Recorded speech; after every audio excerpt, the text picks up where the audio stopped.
Hola, antes de comenzar el episodio me gustaría recordarte que he publicado 3 libros. El primero se llama Computación y Programación Funcional, que fue publicado en 2021 y es un libro que trata la programación funcional desde un punto de vista teórico y práctico. El segundo se llama Mentes Geniales, la vida y obra de 12 grandes informáticos. Esta es una obra que repasa la historia de hombres y mujeres que fueron relevantes en la historia de la computación.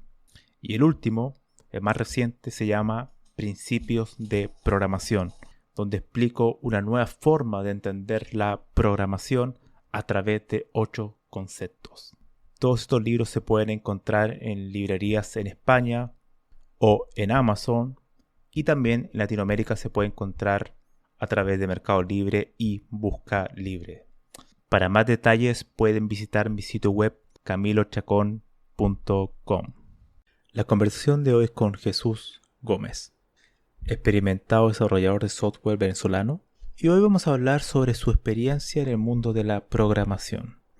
Cómo surgió, cómo evolucionó, cómo fue su impresión al conocer los diferentes estilos de la programación: imperativo, orientado a objeto y funcional.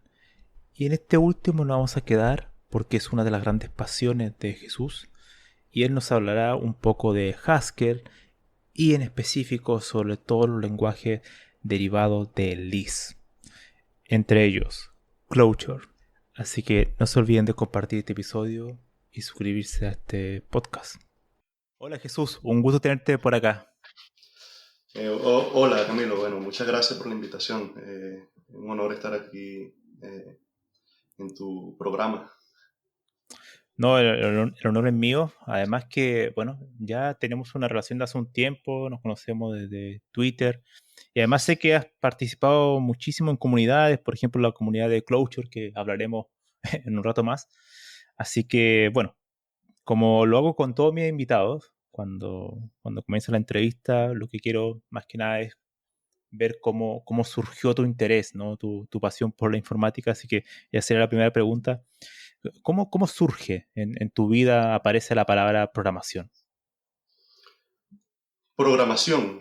Programación como tal, yo aprendí a programar con una calculadora científica que me regaló mi papá cuando yo tendría, a mí y a mi hermano, nos regaló a cada uno una. Yo tendría 11, 12 años más o menos. Unas calculadoras estas HP que son, la curiosidad de ellas es que son calculadoras de pila, en el sentido de que eh, tú no dices 2 más 2, ¿no? Tú dices 2 a pilo, 2 a pilo y después la operación, más. Este, Ahora esta calculadora, primero que para mí eso fue algo que me hizo cambiar el paradigma de cómo usar una calculadora. Eso me fascinó muchísimo y me influyó mucho digamos, en las matemáticas cuando era niño y demás. Pero la otra característica es que era programable y vino con un manual, gracias a Dios en español, ¿sí? Yo no sabía nada de inglés para entonces y miren, pues me leí ese manual y aprendí a programar la calculadora. Era un lenguaje de programación, vamos a llamarlo de esa manera, eh, en el que muy parecido a lo que sería el lenguaje ensamblador en otras arquitecturas, en el que tú puedes interactuar con los registros. Las instrucciones básicamente era recuerda, olvida, ¿sabes? Recuerda este valor en este registro, recuerda este valor en este otro registro. Ahora recupérame el valor de aquel registro. Hice mis cositas ahí, algunas fórmulas para la escuela. Lo, Recuerdo que lo más interesante que hice ahí fue hice música, porque tenía como unos efectos de sonido. Y entonces lo que yo lograba hacer era como, bueno, componer así cosas raras. Y la calculadora hacía ruido y eso lo mostraba a los amigos en la escuela y a la maestra. Mira, puse esto. Y empezaba a hacer ruido. Así fue esa fue la primera vez que programé algo. ¿Y esa programación se hacía directamente eh, con la calculadora o había que instalarle algo por...? No, no, directamente en la calculadora. Ok, Tú recordarás, mira, todas las calculadoras tienen el concepto de memoria, ¿no? No existe sí, ninguna que no puedas como que recordar. Bueno, esta lo que hacía era que tenía ese concepto, pero más extendido, tenía varias formas. Primero, la pila, ¿ok? Tú ok, podías apilar muchos números, tú puedes apilar 2 apilar, 3 apilar, 4 apilar, 5 apilar, 6 apilar, 7 apilar, 8 apilar, y de repente le das más, todo, más, y él va operando. Entonces tenía una pila, ya por ahí tenías una memoria más elaborada que las calculadoras normales. Y también tenía registros, tú puedes decir, en vez de apilar, tú puedes decir, registra en este lugar. Eso era lo que te enseñaban a hacer en el manual. Pero si te pones a ver, de ahí a estás programándola, porque después puedes apilar instrucciones, puedes recorrer mm, instrucciones. ¿Ok? Por ejemplo, esas instrucciones más, menos, por, también podías guardarlas en los registros y así, como cuando desencadenabas todo, sucedía algo. ¿No? O sea, era preparar un cálculo más complejo que simplemente 2 más 2. Y si te pones a ver, en cierta manera, eso es programar. Pues al final de cuentas, claro. es un plan a futuro de que se desencadenen una cantidad de cosas para obtener un resultado. ¿Sí? Tú tienes que pensar futuro, eso es programar, es planificar. ¿No? Y era directo en la calculadora. ¿Sí? Y después de esa experiencia, ¿cuál sería fue tu siguiente paso? Así como Tuve, la siguiente, el siguiente, por así decirlo, lenguaje que sí, conociste. tuve cierta influencia o cierto encuentro con QBasic, recuerdo Ok, QBasic, y recuerdo también que mi hermano en su colegio, él estaba en tercer grado, imagínate tú, de básica, y yo estuve muy celoso de que a él le enseñaron logo, y él venía vale. de la escuela con los dibujos que hacía, La y era tortuga, ¿no? en la tortuguita, el logo era la tortuguita, y para mí era fascinante. Yo sentía envidia, pero al mismo tiempo me parecía sorprendente lo que podía hacer mi hermano con esas. Traía unos dibujos, traía un barco, traía un paisaje con un sol hecho con la tortuguita. Nunca usé el logo porque no lo teníamos en la casa, sino después, que imagínate, después que estuve en la universidad, por, por quitarme la espina. Y fue por Python, creo que Python tenía como un logo, una cosa, y yo Sí. recuerdo, oh, chale, me recordé de mi hermano. Pero no, el siguiente lenguaje fue QBasic. En la escuela, cuando yo tenía tal vez 12 años, también cercanos cuando mi papá me consiguió esa calculadora, tenían un laboratorio de computación y era más de informática, muy informática, pero o sea, en el sentido de que era básicamente aprender el concepto de ficheros, carpetas y demás. Y a finales del año, como que te querían entrarle a la programación, más o menos entendí cómo era el asunto de QBasic y al año siguiente, a veces unos amigos y nosotros nos íbamos al laboratorio en recreo y nos permitían más o menos, uno buscaba jugar, ¿sí? Mm. Pero a veces le entrábamos al Basic por curiosidad, pero no fue muy profunda la interacción, pero siempre tuvimos y éramos un grupo, entonces siempre tuvimos ese círculo virtuoso de interés por la computación en general y QBasic siempre nos parecía muy interesante. Había gente, unos muchachos que sí programaban mucho mejor y bastante, entonces eso más era como un evento de ir a ver el espectáculo, ¿no? Y Claro. vemos a este muchacho más grande que uno haciendo estas cosas en QBasic y bueno, eso fue para mí muy inspirador. ¿Te acuerdas qué hardware usaban por aquel entonces? En ese laboratorio tendrían unos 286, unos Vale. 386 clones, eran clones. Recuerdo perfectamente que eran clones porque en la primera computadora que mi familia compró se la compraron a la profesora del laboratorio de computación, que entendí después ya de adulto que la gracia era que esta profesora en realidad era la dueña de una tienda de computadoras y tenía un convenio con la escuela. Y entonces me imagino que todo, o sea, atando cabos, yo supongo que todas esas computadoras de laboratorio habrán sido, se las habrá vendido la misma persona o el mismo negocio, pero el punto de su negocio, que era un concepto popular en esa época, en los 80, 90, era el concepto de los clones. Entonces, ese era el punto. Tuve mi primer clon, recuerdo. Mi primer clon fue un 286. Y después lo upgradeamos, lo mejoramos a un 386. Bueno, eso fue antes, o sea, ahí entre el 90, por ahí. Sí, sí, sí, sí. ¿Y cómo fue tu experiencia en la universidad cuando entraste a la carrera? Sí, yo entré en la carrera en el 2000, 2001 por ahí. Y ahí fue cuando tuve, digamos, formalmente mi primera eh, clase de programación. Sí, sí. Les hacemos el énfasis al tema. Eh, y yo creo que tuve mucha suerte, pues, porque entré en la Universidad Central de Venezuela, pude entrar. Era un asunto complicado. Tuve suerte por entrar porque por cierta, eh, em, tal vez tuve suerte también en mi formación educativa cuando era niño y tenía ciertas ventajas en las matemáticas y eso me ayudó un poco en el score final para poder entrarle a la universidad. Tuve mi primera experiencia con la programación. El lenguaje de programación utilizado era Java. Eh, Recuerdo muy claramente que ya recién llegado, imagínate tú, que yo no sé si es que uno era muy tonto, pero ya entrando a la universidad, ya no, en mi círculo de grupo de amigos, que entre todos teníamos cierto ya interés desde toda la vida en conceptos de computación, programación, ya entrando yo, veíamos con malos ojos Java.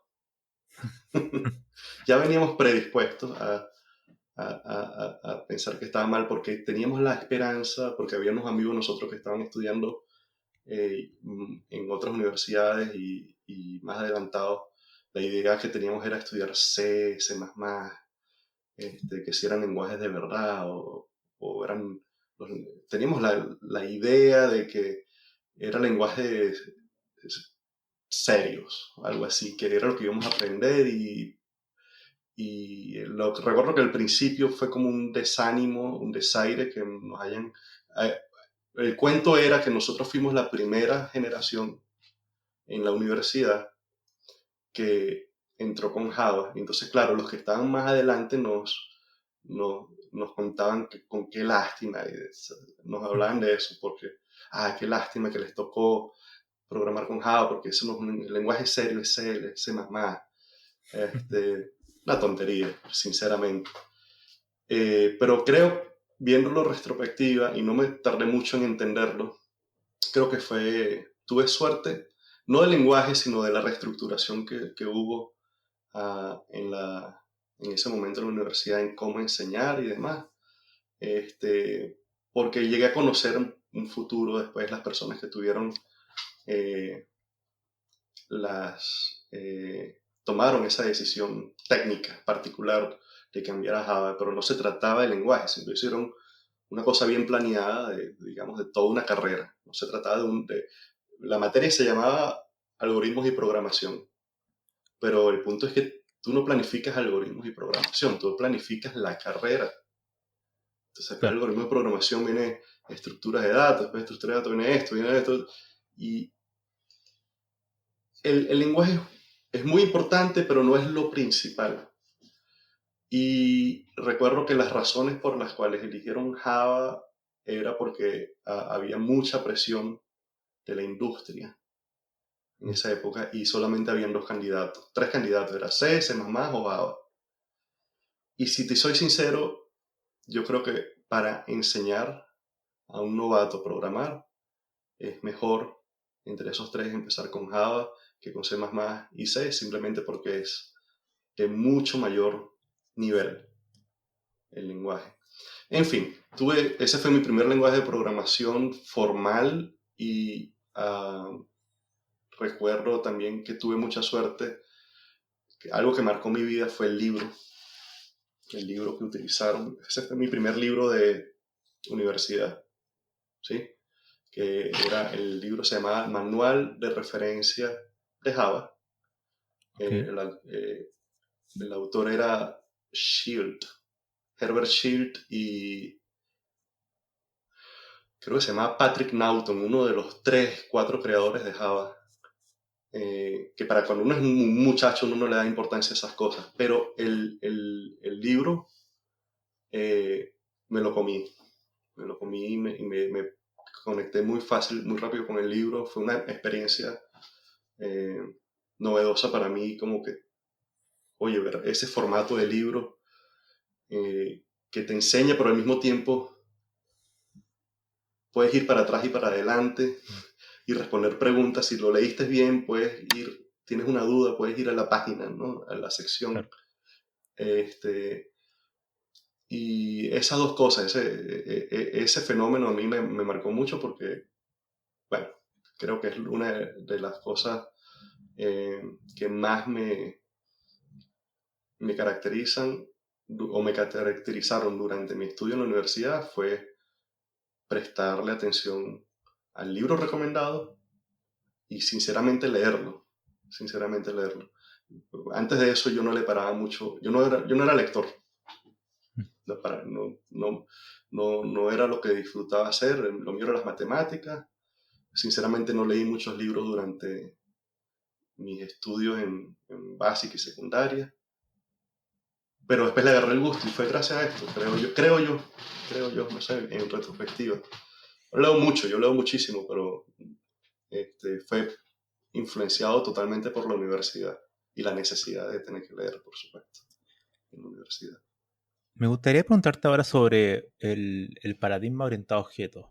¿Cuál fue tu impresión? Porque cuando tú aprendes Java, indudablemente vas a llegar a ese concepto de los objetos, ¿no? Como modelar un programa. ¿Cuál fue tu impresión y ahora con los años que han pasado, cómo ves la orientación a objetos? Comparada en particular con el lado imperativo, porque ya después hablaremos sobre lo funcional, ¿no? Sí, a nosotros nos los presentaban como algo místico, era el siguiente concepto avanzado que íbamos a aprender eventualmente durante la introducción que nos estaban dando a la programación. La forma en que nos lo enseñaron fue muy, eh, ¿cómo se dice? Muy tradicional, era un asunto de programación estructurada. Entonces te puedes imaginar que los programas que uno hacía al principio era básicamente una sola función main con todo el despelote que tratas de hacer para resolver el problema. Y ese fue el concepto con el que aprendí yo a salir del, del bloque único de programa de solución. Un programa como el que yo haría cuando aprendía Basic, era un solo archivo Mm. con todo if else, for's, bucles. Eventualmente dices, bueno, ahora vas a picar esto en pedazos. Entonces, ese fue el concepto con el que yo aprendí a,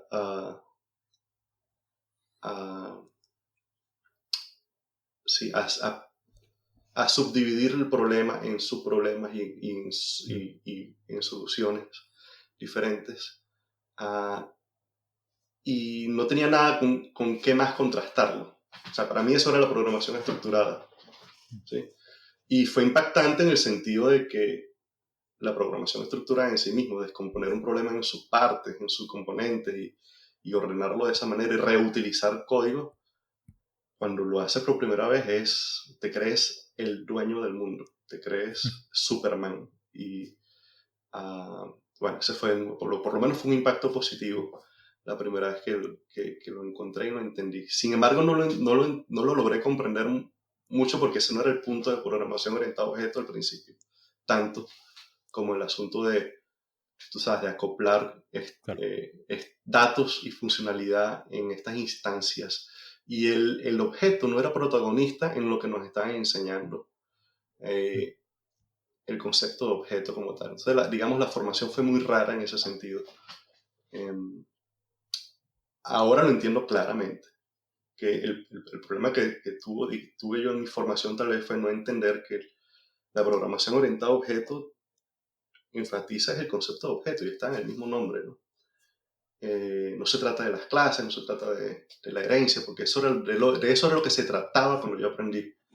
Era de hacer las clases para dividir el programa en pedazos, era de la herencia para reutilizar código. Ok, todo eso es muy bonito, pero no, la programación orientada a objetos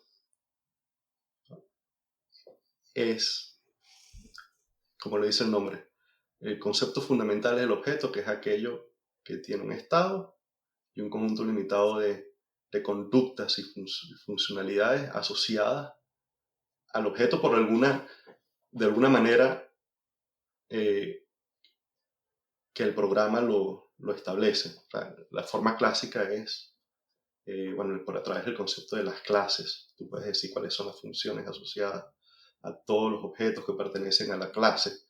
Si ves la clase como un conjunto de objetos.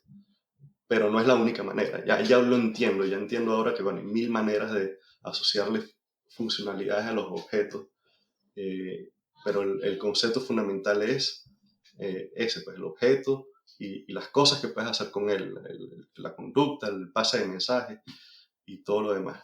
O sea, volviendo a tu pregunta, o sea, en, en, lo mejor que puedo decirte es este contraste entre la forma en que lo vi en su momento y la forma en que lo entiendo ahora. Y ya, totalmente diferente.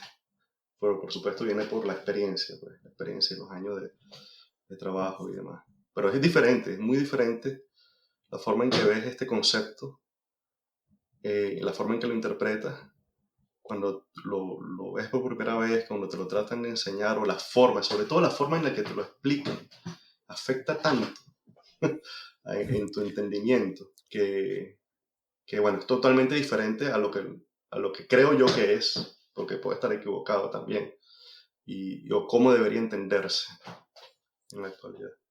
¿Por qué crees que la programación orientada a objetos y en particular Java se transformó en un lenguaje, forma de programar tan arraigada a la industria, en particular a las empresas? ¿Por qué crees que pasó eso con la orientación a objetos y con Java? Sinceramente creo, no sé exactamente por qué, pero puedo explicarte o puedo decirte cosas que creo que influyeron. Eh, Fíjate que precisamente cuando yo entré en la universidad había una presión gigantesca, eso en el 2000, 2001, por mudar. La Universidad Central de Venezuela es, si no la primera, la segunda, o está entre las primeras tres universidades más influyentes en el país. Y, y sé que había una influencia externa por parte del capital, pues de la industria, para que se enseñara Java. Entonces, sé que estoy haciendo como comiéndome como el perro comiéndose la misma cola, porque, porque la industria quería Java. Bueno, solo estoy diciendo que sí, la industria quería muchísimo Java, y la evidencia es ese fenómeno que sucedió ahí en el año 2000, al menos en mi universidad, y yo sé que eso fue alrededor del mundo. Este, y hace tiempo vi un documental, estoy tratando de hacer memoria cuál era, que hablaba un poco de la historia bueno, de la computación general, y cuando llegó la parte de Java, un, eh, una característica en particular que me llamó la atención fue eh, lo, lo, lo fuerte que fue o lo insistente que fue Zoom en sus campañas publicitarias para promover la palabra Java. Ellos mostraron unos números ahí en esa documental, me gustaría buscarlo pero el esfuerzo monetario que le invirtieron a la palabra, al trademark Java, era descomunal, pues. Fue entre todas las otras cosas que tenía Zoom, en ese entonces tenía muchos productos, tenía Java, tenía Solaris, tenía los procesadores Spark, que eran unos procesadores RISC, um, que querían hacer, bueno, se buscaban, querían introducirse en el mundo de lo que eran los workstation y la computación profesional para computación gráfica, cine y demás. Pero prácticamente ellos abandonaron todo con tal de promocionar Java, y la razón por la cual hicieron es porque ellos vieron que el futuro iba a ser móvil. Esa era la idea. Y Java lo veían como la plataforma dominante que iba a ser utilizada para la programación de aplicaciones en los teléfonos móviles del futuro. Esa es la razón por la cual Zoom, y de posterior fue Oracle, apostó tanto en ese asunto. Hicieron una campaña de embellecimiento de la palabra Java y la hicieron sinónimo de computación móvil. Lograron hacer eso de alguna manera. Y, digamos, todo el mundo estaba de acuerdo o estaba viendo que estaba sucediendo, pues que la computación estaba migrando de las computadoras de escritorios y laptops hacia los teléfonos. Y no estaban equivocados, al menos en esa parte. Ciertamente pasó. La mayor cantidad de computadoras que vemos hoy en el mundo son los teléfonos celulares. Eso es verdad.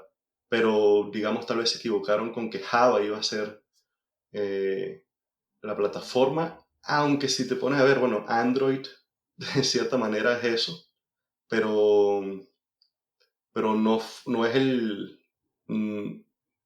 no fue, creo yo, ahí sí me disculpas si más bien estoy diciendo esto de la ignorancia, pero creo yo que Java nos representa eh, para Oracle lo que representa por la computación móvil.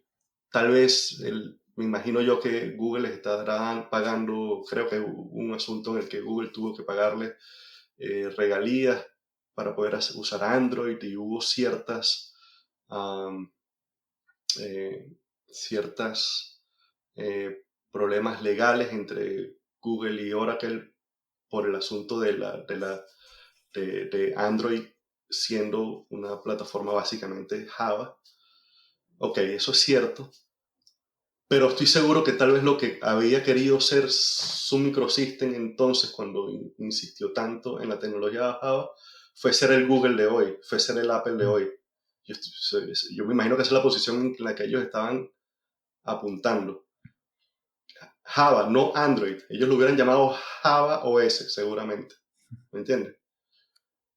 Ser el lenguaje el sistema operativo o la plataforma para los teléfonos celulares o la computación móvil del mundo. Eso es lo que ellos estaban aspirando. Entonces esas dos cosas estaban ahí, influenciando. El mundo sí se creyó que Java iba a ser eso. Después sucedió que todas estas generaciones de programadores, tantas generaciones de programadores formados en este lenguaje de programación de principio a fin, salieron para la industria, y yo creo que eso causó que se volviera el lenguaje de programación de las empresas, empresariales, ¿no? Hubo un cambio de, de viraje ahí en cuanto a qué darle prioridad al lenguaje de programación Java. Hicieron ¿cómo que se dice esto?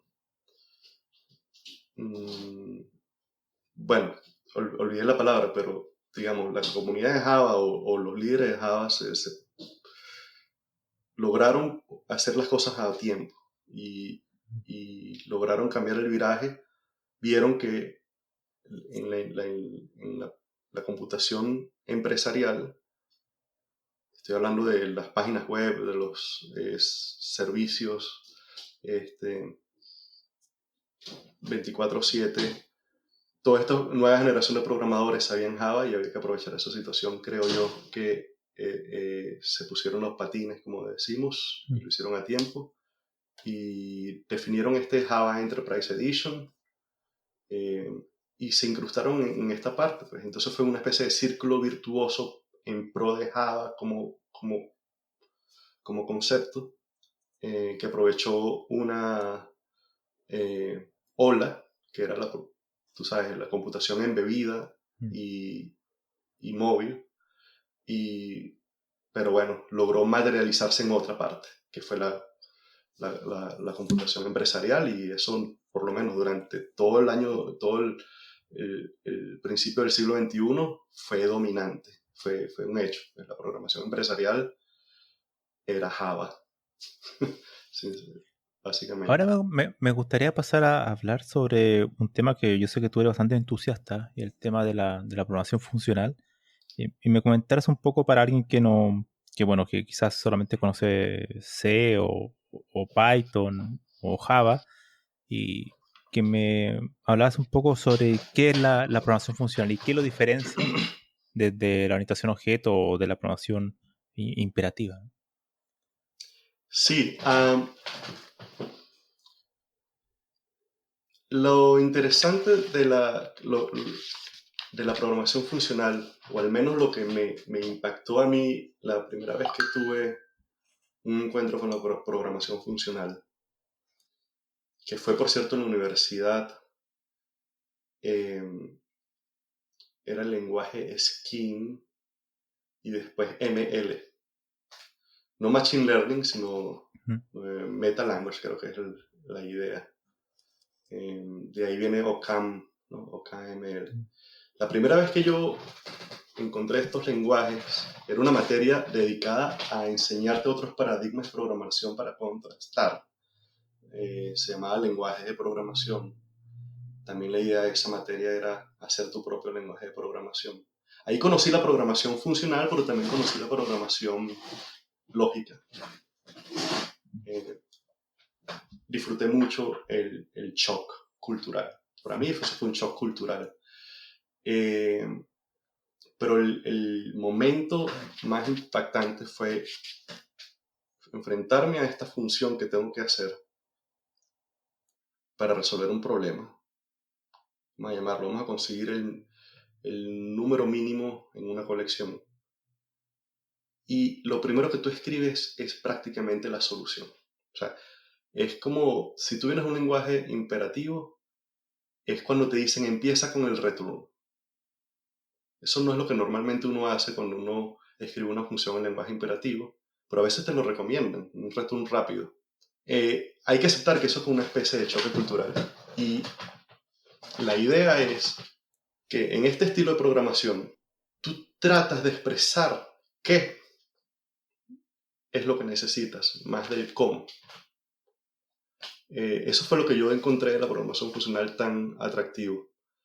Porque a mí me gustaba mucho también trabajar con SQL, por ejemplo. Y esas cosas, esa forma de pensar en SQL es muy Declarativa, ¿no? parecida. Entonces, claro, ese es exacto. Es el concepto donde la programación funcional puede brillar. Tú puedes hacer programación declarativa, tiendes a hacer programación declarativa. El lenguaje prácticamente te obliga a hacer programación declarativa. Y la programación declarativa es esta, donde tienes que tratar de expresar el qué más que el cómo. Si lo logras hacer, el, el resultado es es una expresión más elevada. ¿Sí?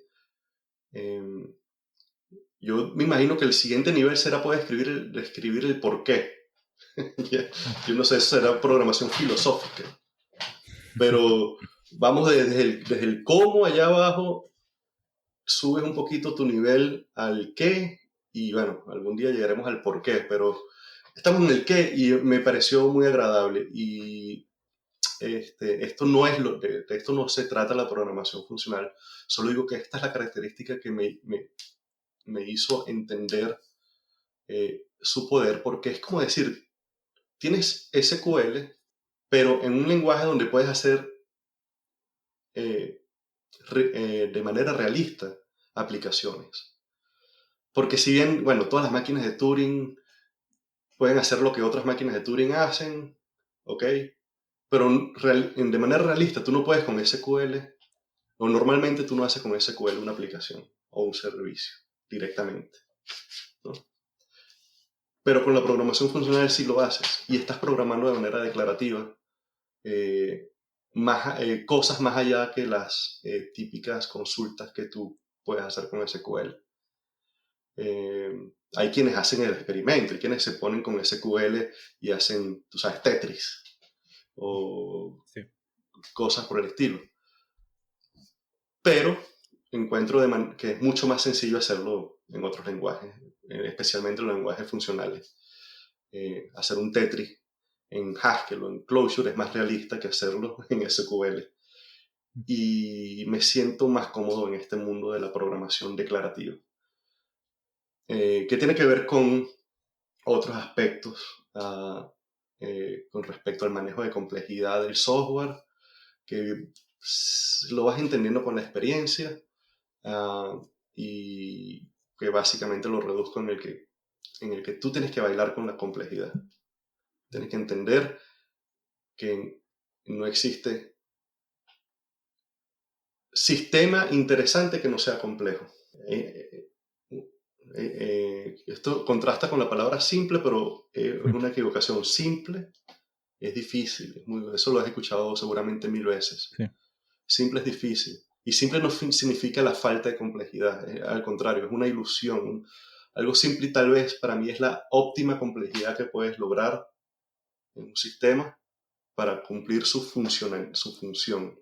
¿Sí? Pero hay una complejidad y tienes que manejarla.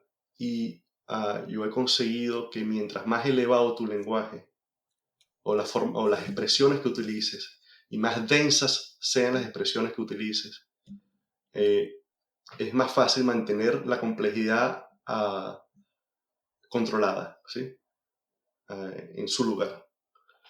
El momento en que empiezas a bajar mucho a los detalles técnicos es cuando empiezas a, a hacer las grietas que eventualmente van a hacer que los sistemas muy complejos empiecen a gotear por aquí y por allá. Entonces es un esfuerzo grande, es un esfuerzo mental, pero a su vez la programación funcional obliga a empezar como expliqué, tratar de expresar las cosas de manera declarativa, lo que implica que tengas que pensar un poco más las cosas, premeditar más las cosas, las soluciones. Pero si logras mantenerte en esas alturas, te aseguro que los sistemas que haces van a tener su complejidad eh, más controlada. Esa es más o menos la idea. Ahora, no te he dicho todavía ni siquiera qué es, disculpe, no te he dicho ni siquiera qué es programación funcional, pero, pero quise explicarte por qué tal vez es lo que acabo de decir. De hecho, Eh, esa iba a ser una siguiente pregunta, porque claro, la programación funcional, cuando uno empieza a ver los lenguajes funcionales, uno ve rápidamente que hay una especie de dos familias, ¿no? Tal familia que es del dialecto de Lisp, los lenguajes que base su sintaxis tiene muchos paréntesis, ¿no? Como rack, scheme, closure. Y tal los que son como ML, ¿no? ML, Haskell, todo lo, Adda y todo ese tipo de cosas. Entonces me gustaría que me explicaras eso, porque yo sé que me da la impresión que te gusta más el Clojure, ¿no? Que viene más del dialecto de Lisp. ¿Cuáles son como esas diferencias, ¿no? Porque al final son, si es verdad que los dos son funcionales, son formas de ver distinto, al menos a nivel de sintaxis, la forma de construir programas, ¿no? bueno, esa es precisamente esa es la característica que más me gusta de Clojure y también de cualquier lenguaje derivado de Lisp. Y es que la forma en la que construye los programas es con esta sintaxis de paréntesis. Tal vez esto tenga que ver con la calculadora con la que aprendí a programar. No sé. Pero recuerdas, una de las características de Lisp curiosas que se asemejan a esta calculadora es la notación polaca para las operaciones, ¿sí? Donde tú dices, en vez de decir 2 más 2, tú dices la operación y después dices 2 2, ¿sí? Eh, Más o menos parecido. Ahora, la sintaxis eh, en la que escribes estos programas en estos lenguajes Lisp, primero es sencilla, es como tú dices, son unos paréntesis donde tú puedes expresar básicamente listas. Y estas listas pueden ser una de dos cosas, o datos o procesamiento o lógica. Y no hay distinción, lo que hace que el código que tú terminas escribiendo lo puedes mantener en tu cabeza como una estructura de datos y rápidamente ver su representación en el código sin mucha dificultad. Es decir, la traducción de lo que tú tienes en tu mente como modelo del programa que estás tratando de escribir, cuando tú terminas de escribirlo se parece mucho a lo que estás viendo porque eh, es una estructura de datos. Uno termina escribiendo una estructura de datos, uno termina escribiendo un árbol, ¿sí? Si tú tienes experiencia en la, um, en la escritura, en la construcción del lenguaje de programación, tú sabes muy bien que un concepto muy importante es el árbol abstract syntax tree, el árbol sintáctico abstracto, Sí.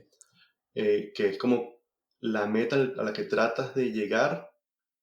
Este objeto es un árbol después de preprocesar algún código que viene en alguna sintaxis. Y esa es ese árbol sintáctico abstracto, al final es la esencia del programa. Y tú puedes hacer el camino contrario, tú partir del árbol sintáctico, ahora porque tengo el inglés y el español mezclado, ¿no?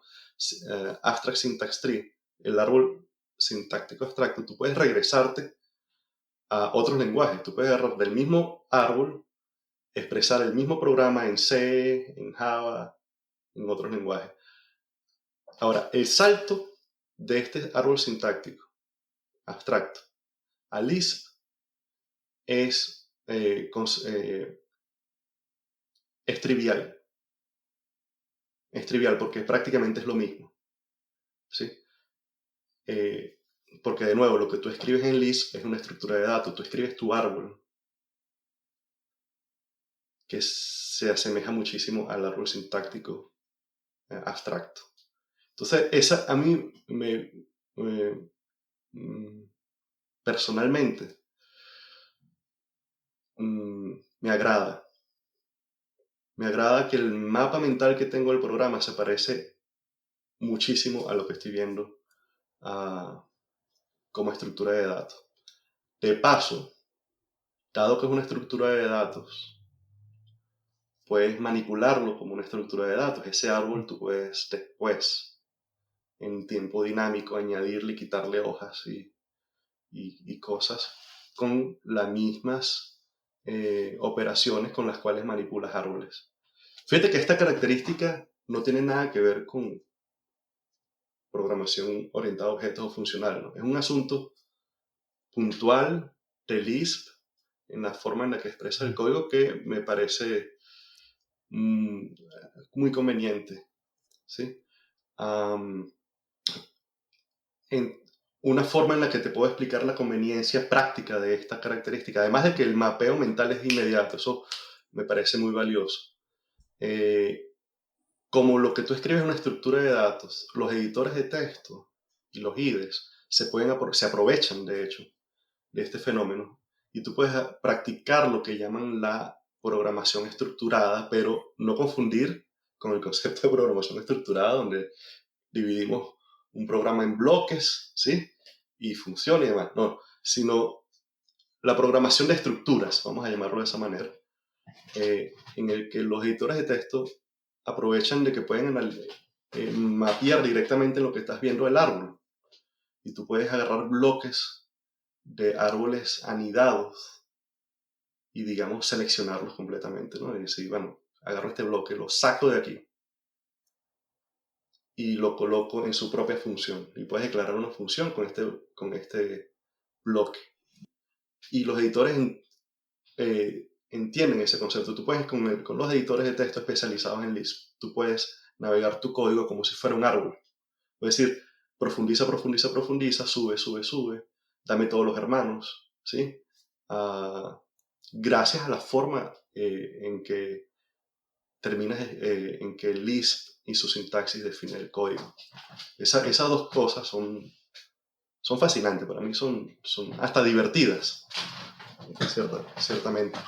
Vale, entonces, claro, la idea entonces de los lenguajes tipo Lisp es que las expresiones pueden verse como una estructura de datos, al final es como si fuese un valor.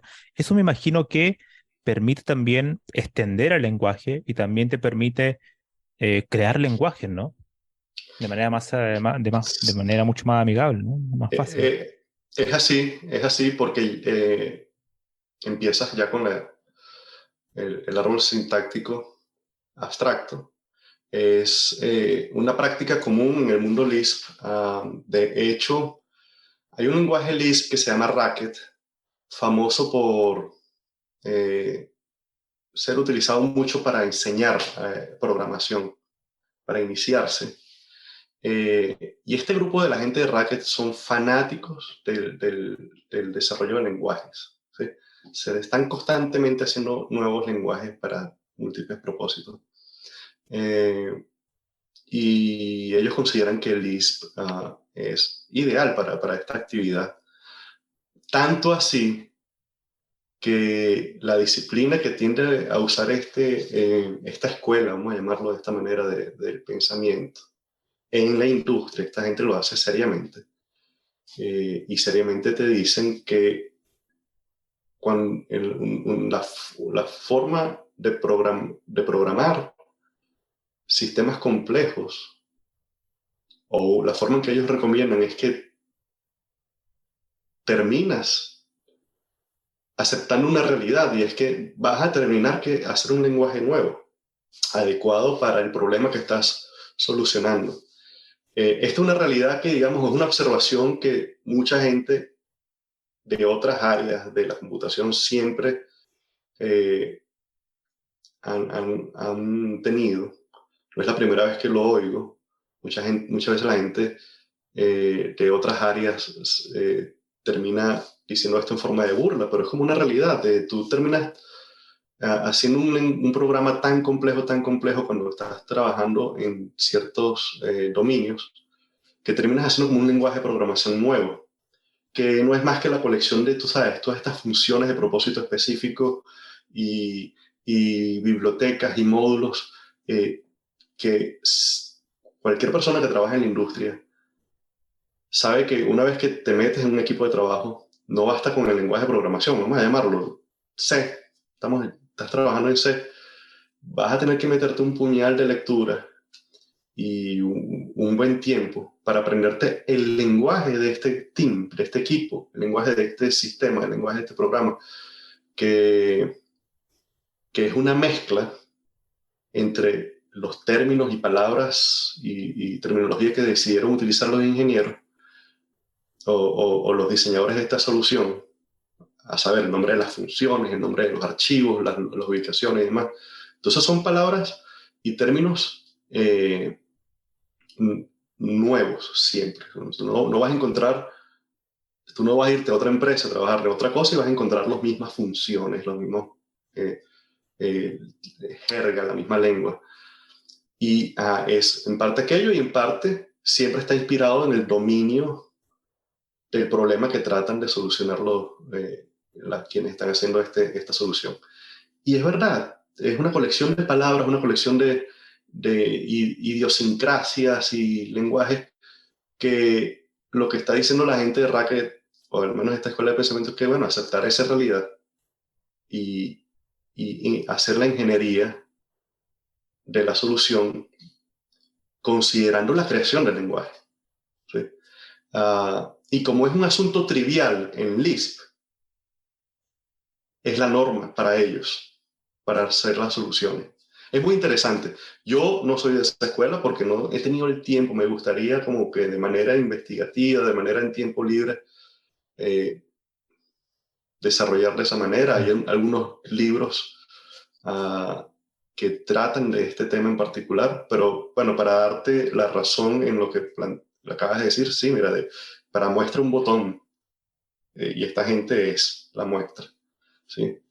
Eh, definitivamente. Ellos aplican esa técnica eh, para hacer software.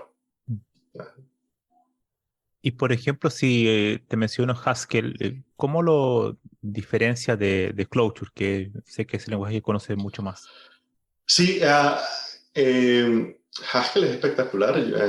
Fue, digamos, el lenguaje con el que yo quise aprender programación funcional seriamente, cuando quise dedicarle tiempo a esto. Yo te comenté que en la universidad, bueno, sí aprendí un poco ML, esquema, pero después ahí quedó, porque fue una sola materia y después el resto de la carrera fue Java y Python, básicamente.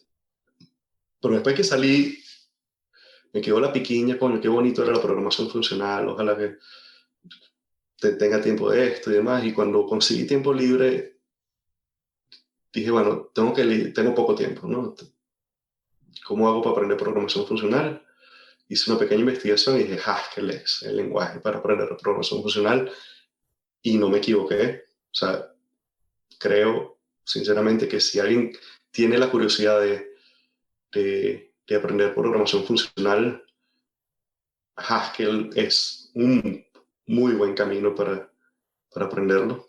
Se diferencia mucho en el que definitivamente Haskell se trata de la programación funcional. Eso es el protagonista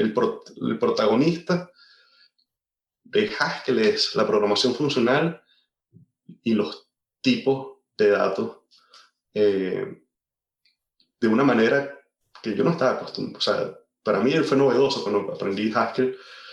Eh, lo más elaborado que podía llegar a ser el concepto de los tipos de datos, las categorías y, y los conjuntos y todo este asunto. Este lenguaje de programación te permite profundizar en esos temas. Mira, yo creo que, que, que no existe otro, otro lenguaje donde puedas profundizar más que eso. Creo que puede ser como dice, una madriguera de conejo infinita. Es peligroso, así que tengan cuidado. Puedes durar toda la vida ahí eh, estudiándolo. Y Eh, comparado con Clojure, ¿qué hace, en qué son distintos? Clojure es un asunto más pragmático. Es simplemente un Lisp, como un Lisp, bueno, tiene estas características que te mencioné. En Lisp, el estilo de programación tiende a ser más funcional, pero no es el único, ¿sí? Uh, ¿Puedes hacer programación orientada a objetos? Puedes hacer programación orientada a objetos. No es lo que se tiende a hacer. Eh, eh, pero es un asunto más, Lisp yo lo veo como y en particular Clojure sobre todo, como un lenguaje más de ingeniería, más de construir software para, qué sé yo, para, para la industria, más que para profundizar y aprender a programar o algo al respecto. Clojure, de hecho, eh, es un lenguaje que yo recomendaría para quienes ya ni siquiera es el Lisp que te recomendaría para introducirte en el mundo Lisp. ¿Sí? Clojure, sinceramente, creo que es un lenguaje que todavía sigue siendo un lenguaje difícil de, de, de utilizar para un principiante porque asume muchas cosas eh, del programador. ¿Sí? Entonces es muy pragmático. Tengo Como te dije, entendido que ocupa la máquina virtual de Java, ¿no? utiliza la máquina virtual de Java, la forma, el principal, Clojure tiene muchas Implementación. implementaciones. La primera implementación y la, digamos, la más popular es la que corre en la máquina virtual de Java. Eh, las razones por las cuales se utilizaron la máquina virtual de Java otra vez fueron pragmáticas. La idea es todavía aprovecharse de todo el ecosistema de bibliotecas que existen en Java ya. Entonces, ya por ahí tú empezando desde Clojure, tú puedes utilizar todo el Apache Commons, por ejemplo, o todas las bibliotecas de Apache. Cualquier sistema hecho en Java le puede sacar provecho. Eh, no es la única. Clojure tiene un capítulo en .NET, tiene otro muy famoso es el Clojure Script que corre en Node. Y existe, ahorita está tomando mucha popularidad una versión que corre en sí misma en un intérprete llamado SCI, que, que no es ni Java ni .NET, o sea, no corre no es un lenguaje hospedado, como ese es el término que utilizan en Clojure. Clojure es un lenguaje hospedado porque siempre corre en alguna runtime prestado, ¿no? Entonces, fíjate, los ejemplos que te di, corre en Java, hay una versión en Java, hay una versión en Bueno, JavaScript, hay una versión en .NET, ciertamente. Esta es como decir lo equivalente a como si fuera C, pues, no corre en una máquina mm, virtual, no corre en un runtime, y entonces sobre este intérprete es interpretado, o sea que es lentísimo esta versión en particular, pero es la que dio nacimiento a un sabor de Clojure que se llama Babashka, que tiene la intención de suplantar Bash. ¿Ok? mm, mm. Y la idea es hacer scripting con todo lo que sabes de Clojure. Y bueno, boom, ahora es popularísimo en la pequeña comunidad de Clojure, por supuesto. Y hablando sobre comunidad, me gustaría que me comentaras un poco cómo está la comunidad de Cloudflare, porque yo ingresé al Telegram de Cloudflare, sé que es bastante activo el grupo y creo que ahí tú estás participando, no sé si como administrador, pero estás ahí, ¿no? Sí, ahí ando. Cómo es sí, cómo es la Cier- vida de la comunidad de Cloudflare? sí, ciertamente soy administrador, pero por razones, digamos, históricas, de que logré juntarme el grupo de Telegram cuando estaba muy joven y me involucré de lleno en varias actividades en su momento. Eso habrá sido el 2018, por ahí, 17, 18. Ah, fue muy activo, estábamos muy activos en la comunidad entonces. Hicimos actividades como grupos de lectura. Entonces elegíamos un libro de Clojure y lo leíamos en grupo y nos reuníamos cada semana para discutirlo. Mm, pero, digamos, el fuerte ha sido siempre eh, mm, un canal de soporte técnico, básicamente. Muchas veces la gente va y pregunta cosas de Clojure y siempre hemos tratado de apoyar y conseguir las respuestas, como en cualquier otra comunidad. Es muy común, se ha utilizado para organizar algunos eventos, en algunos meetups. Había una empresa, lo más reciente que recuerdo fue una empresa que se llama Flexiana, que hizo unas actividades. Ellos utilizan Clojure en su core y tiene mucha gente de habla hispana. Y esta empresa, cuando se enteró del grupo, bueno, muchas personas de esta empresa se juntaron y el grupo creció bastante. Y ellos tienen estas actividades con cierta frecuencia, una vez al mes, creo. Alguien del grupo decide presentar alguna idea de Clojure, como una especie de workshop. Eso está sucediendo. No sé si sigue todavía, porque yo tengo, sinceramente, este año 2023 no me he involucrado mucho en la comunidad. Bueno, por razones también de proyectos y trabajo y cosas personales. La última vez que pude hacer algo en Clojure profesionalmente fue el año pasado y este año no he tenido, digamos, la oportunidad o la suerte de que hacerlo, porque han habido, digamos, donde yo estoy trabajando, cambios radicales y bueno, he tenido que ponerme los anteojos en otro asunto, ¿no? En otros asuntos. Pero ahí está, bueno, ese es el canal principal de la comunidad de Clojure, que yo sepa, en español, un grupo en Telegram que se llama Clojure Hispano. Ha sido mencionado y reconocido un par de veces en algunos eventos importantes de la comunidad de Clojure. Lo he visto, lo he escuchado. Pero hay bastante actividad y sinceramente yo tengo ya, bueno, como te mencioné, estos meses un poco perdido, pero ahí estamos. Para bienvenido el que quiera acercarse. Sí, ahí voy a colocar un poco el enlace en la descripción de la entrevista. Y ahora hablando un poco más del tema ya de comunidades, me gustaría ahondar en el tema más personal, ya dando como, entrando a la parte final de la entrevista.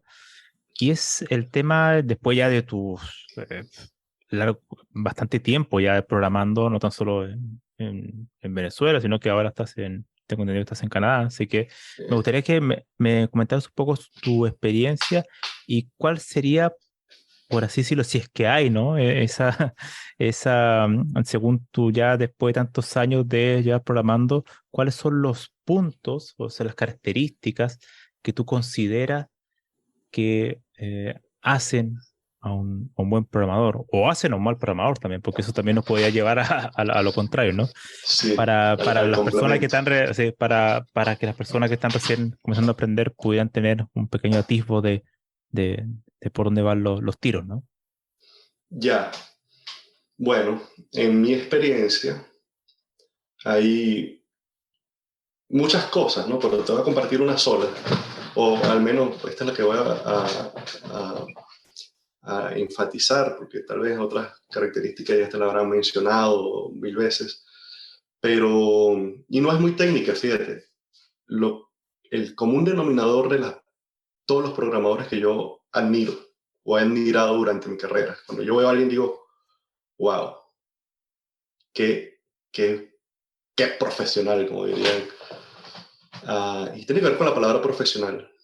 Es la actitud de preocuparse, de querer el producto. Eso es lo que he notado. Cuando la persona quiere lo que está haciendo. Porque he visto lo contrario. He visto personas que subestiman o creen que lo que hacen no es importante. Eso hasta a mí me ha pasado. Y lo he visto, lo he reconocido a mí mismo algunas veces, que subestimo, esto es un bug sencillito, a esto lo mato en 3 líneas. Mm, Esa actitud es la que no veo en ninguna de las personas que admiro. mm, Sí, esa funcioncita tonta le dedican amor, mm, le ponen su documentación, le hacen sus pruebas, se preocupan, sinceramente se preocupan por lo que hacen y por el producto final. Este, hay una palabra aquí que es, en inglés dicen el cavalier, que es una actitud contraria a esa. La actitud contraria a la que van dando es la del caballero. Pudiera traducirse como caballero, pero es totalmente lo contrario. Es una actitud de despreocupación.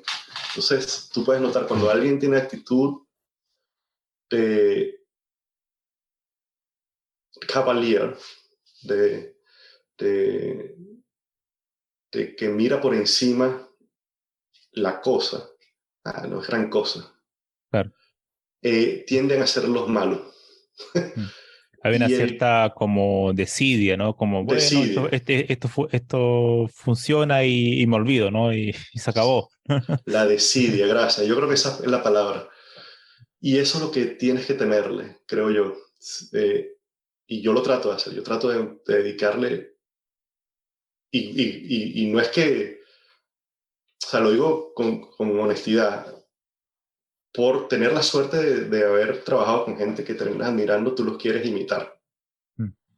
Y es por esto que hago aquello, o sea, es por imitar las buenas conductas que trato de, sinceramente, dedicarle amor y cariño a las cositas, a la función, a la prueba, Mm. al programa y Los al detalles, producto.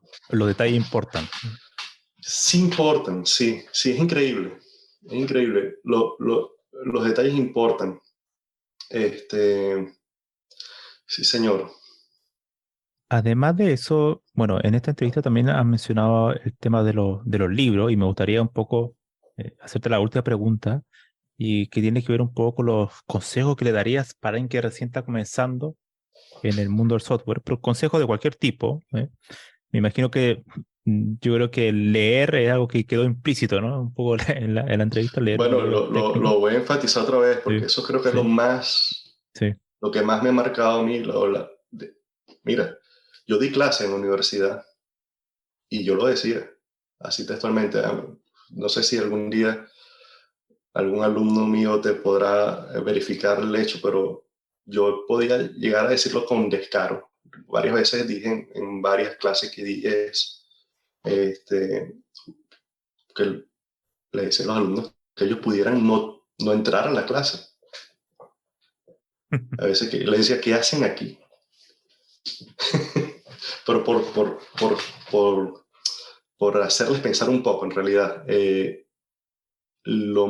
O sea, este curso fue diseñado por este profesor, ¿sí? Fue inspirado en este libro. ¿Qué más quieres saber? Ahí están los libros con que este señor diseñó el curso. Te aseguro, esto es lo que le decía, si tú te lees este libro y haces su ejercicio, te lees este y haces su ejercicio, tú pudieras no venir a clase y sacar, en Venezuela 20 es la máxima nota, sacar 20. Y yo lo digo con sinceridad, no es bromeando. El recurso del profesor es muy bueno, es muy útil, porque, concha, le tienes un profesional con quien hablar del tema. Pero ¿cuánto no le sacarías tu provecho si al mismo tiempo estuvieras leyendo el libro del que están discutiendo, básicamente? Porque eh, termina la materia y siéntate con el profesor después y vas a poder tener una conversación mejor que cuando estás sentado por primera vez a escuchar a este profesor de manera magistral, tratar de explicarte las cosas. Pero no es secreto, básicamente él está tratando de transmitirte aquello que, cónchale, este señor primero decidió elegir estos libros por ti para diseñar una materia y ver qué evaluar, qué no evaluar. Y segundo, los mismos autores de estos libros invirtieron 5 años cada uno, 2, 3 años cada uno de su vida en condensar y destilar lo que ellos saben con el propósito, o sea, fíjate, no es cualquier cosa, es no solo poner la información ahí, sino con la intención de que el lector entienda qué complicado es eso. Y leerte un libro te está ahorrando 15 años de vida, es lo que quiero decir, ¿me entiendes? Mm. Como lector. Un esfuerzo magistral de los autores y de las personas que compilan después estas, porque eso es lo otro, libros hay muchos, pero si tú estás en la universidad o en un curso o en una institución donde, digamos que ese es el contexto en el que ahorita la persona está oyendo, pues, tienes la suerte de estar en eso. Tú estás confiando ya, en cierta manera, tú estás dándole Claro. crédito de inmediato a la universidad, le estás dando crédito a la institución, le estás dando crédito a los profesores. ¿Qué mejor consejo que el que te están diciendo, mira, este es el libro con que... ¿Sí? O sea, los libros para mí siempre han sido, todavía siguen siendo las fuentes de información más valiosa con respecto a cualquier tema, pero en Mm. el tema técnico también lo veo como tal. Y yo sé que estamos en una era donde la inteligencia colectiva también es una muy buena fuente. que es Google, right? Tú toda la vida has podido entrar, si tienes una pregunta vas a Google y demás, y hay blogs, y hay discusiones en foros, y está Stack Overflow y demás. Todo eso es válido, producto de la inteligencia colectiva. Bueno, pero ese recurso ya lo tienes. El otro, y el otro recurso que contrasta con la inteligencia colectiva es la inteligencia de este señor autor, 5 años, experto en el tema, queriendo explicarte a ti un tema en particular y lo está haciendo con todo el esfuerzo del mundo y de paso con un proceso de edición. Es una joya. Siempre los libros son una joya, ¿no? Entonces, bueno, yo no dejo de recomendarlos. Y bueno, ahorita el tema de la inteligencia artificial es la alternativa, entonces yo lo veo como que es más, ¿sí? Es más, tienes 3 recursos ahora. Tienes los libros, tienes la inteligencia colectiva y ahora tienes la inteligencia artificial. Vamos a ver a dónde llegamos. ¿Tienes algún título que recomiendes? ¿Para qué? Un título, porque depende, ¿no? ¿Qué quieres aprender?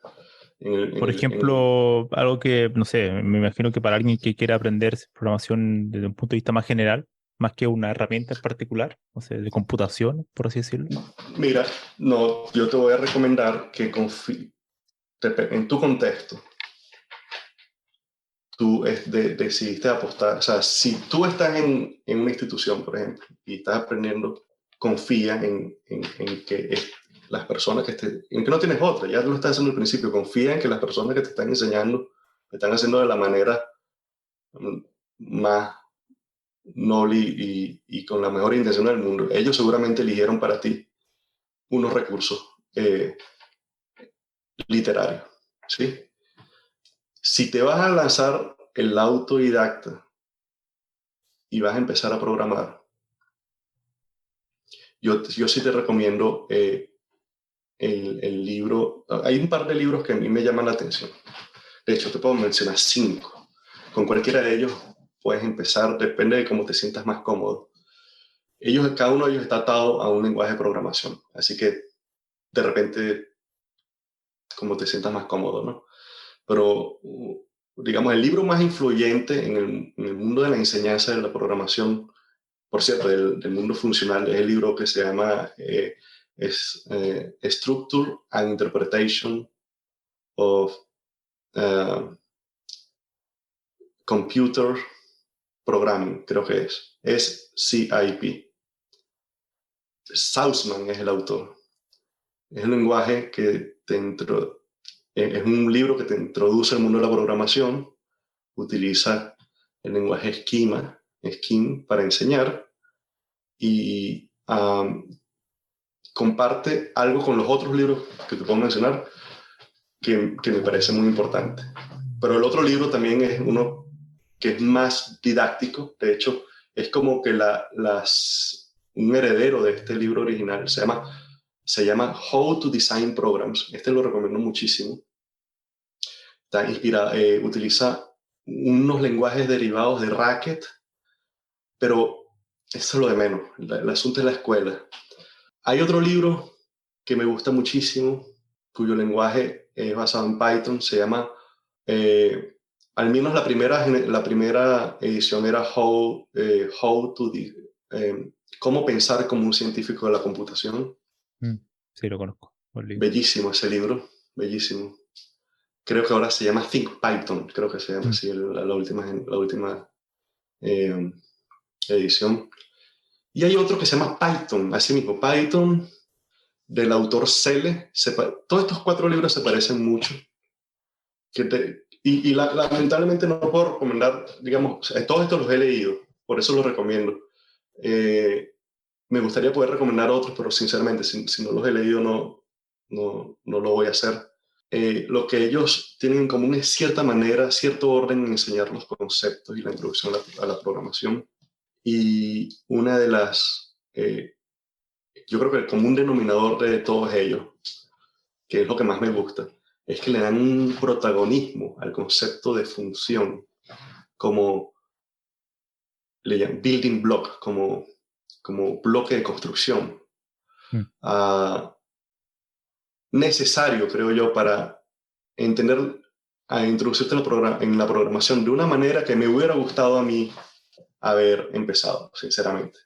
Porque todos estos libros yo los conocí después, cuando yo tenía la curiosidad de enseñar.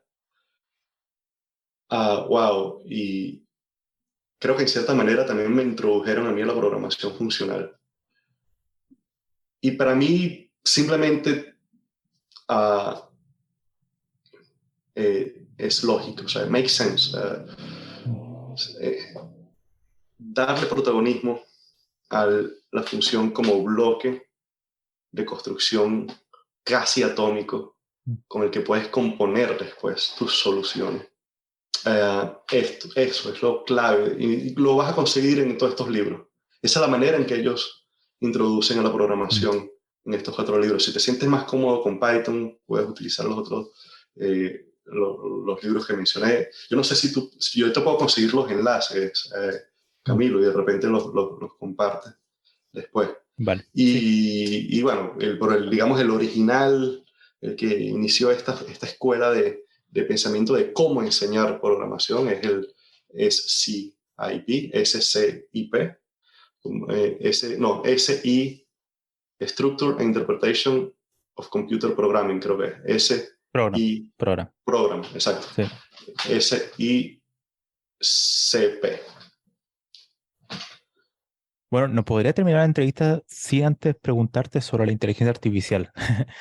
¿Qué opinas sobre el futuro de la programación con estas herramientas como ChatGPT o tantos otros como GitHub Copilot?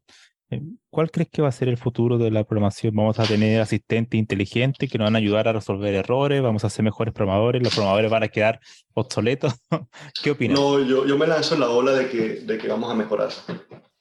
Apuesto por esta tendencia que habla de el aumento, pues la mente aumentada, augmented.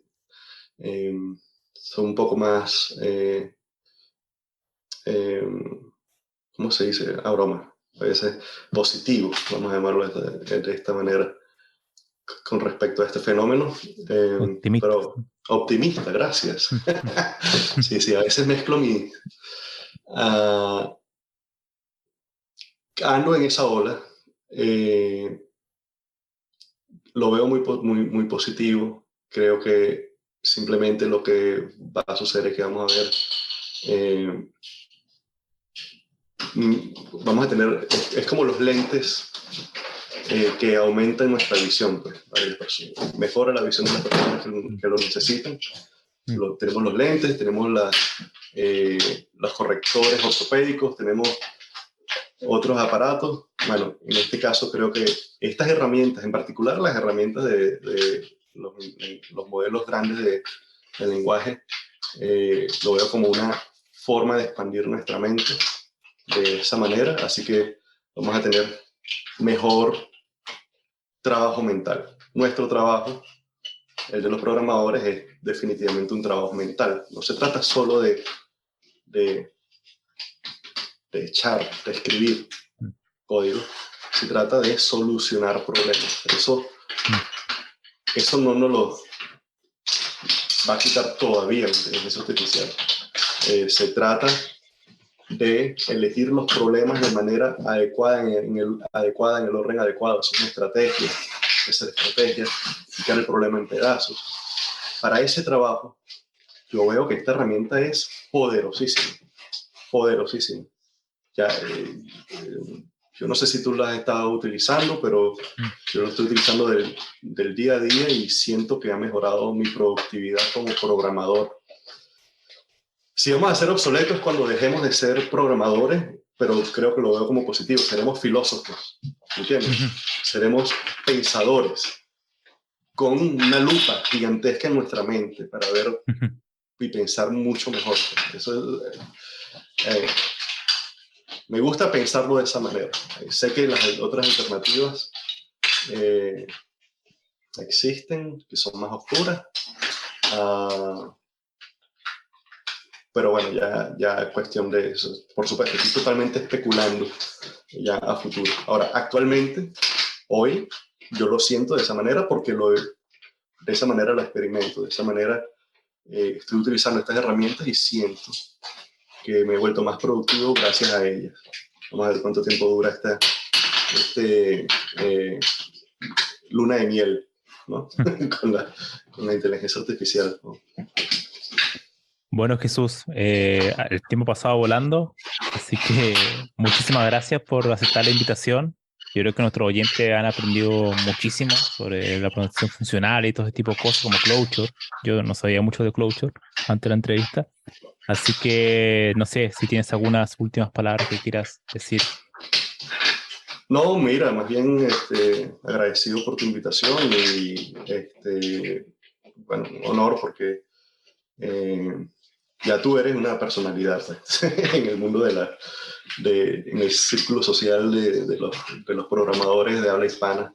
Entonces, bueno, no tengo más que agradecerte tu invitación, sorprendido también, bueno, pero humildemente aceptándola y espero haber entregado algún valor a tu canal y a tu programa. Sí, no me queda más nada que decir que gracias nuevamente. Genial, genial. Bueno, eso será la entrevista por hoy. Espero nos escuchen en una siguiente oportunidad. Nos vemos en el siguiente Perfecto. episodio. Saludos, pues. Tenga un buen resto del día.